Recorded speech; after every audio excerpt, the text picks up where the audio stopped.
আসসালামু আলাইকুম রহমতুল্লাহ। অনার্স দ্বিতীয় বর্ষ পরীক্ষা 2024 অনুষ্ঠিত 2025। আজকে আমরা ইতিহাসের যে শেষ সময়ের সাজেশনটা নিয়ে আলোচনা করতে চাচ্ছি। মধ্যযুগের সভ্যতার ইতিহাস, সেটা হলো 7 কোড। হ্যাঁ, এখানে আপনারা মাত্র এখান থেকে 9টা প্রশ্ন দেখবেন। পোপতন্ত্র কি, আর এই যে মধ্যযুগের শহরের উদ্ভবের কারণ, এটা অন্ধকার যুগ। এই অন্ধকার যুগটা খুবই গুরুত্বপূর্ণ। 1 নম্বর, 5, 4 নম্বর খুবই গুরুত্বপূর্ণ। 5 নম্বর খুবই গুরুত্বপূর্ণ। হ্যাঁ, এখানে 8 নম্বর, 7 নম্বর খুবই গুরুত্বপূর্ণ। অর্থাৎ এই 1 থেকে 9টি প্রশ্ন খুবই গুরুত্বপূর্ণ। আপনাদেরকে যে মূল সাজেশনটা আপনারা পিডিএফ ফাইল নিয়েছিলেন, তার পাশাপাশি এগুলো সংক্ষিপ্তভাবে দেখে যাবেন। আর মূল সাজেশনে কয়টা থাকে খ বিভাগে?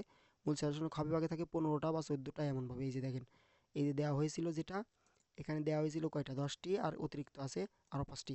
এইগুলো দেখলে আপনার 5টা কমন অলরেডি চলে আসবে। এটা আছে বড় সাজেশনের বড় প্রস্তুতি। আর পরীক্ষার আগের দিনের জন্য এটা দেখে যাবেন, ঠিক আছে?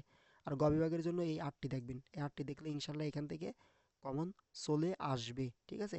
আর এই যে এখানে এই যে আপনারা স্ক্রিনশট মারেন, স্ক্রিনশট মারে পরবর্তী থেকে এগুলো পড়ে যাবেন, ঠিক আছে? আর পরবর্তী সাজেশন নিতে স্ক্রিনে দেওয়া নম্বরে যোগাযোগ করবেন।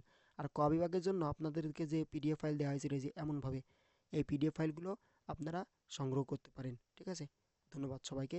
আসসালামু আলাইকুম আ রহমতুল্লাহি বারাকাতু।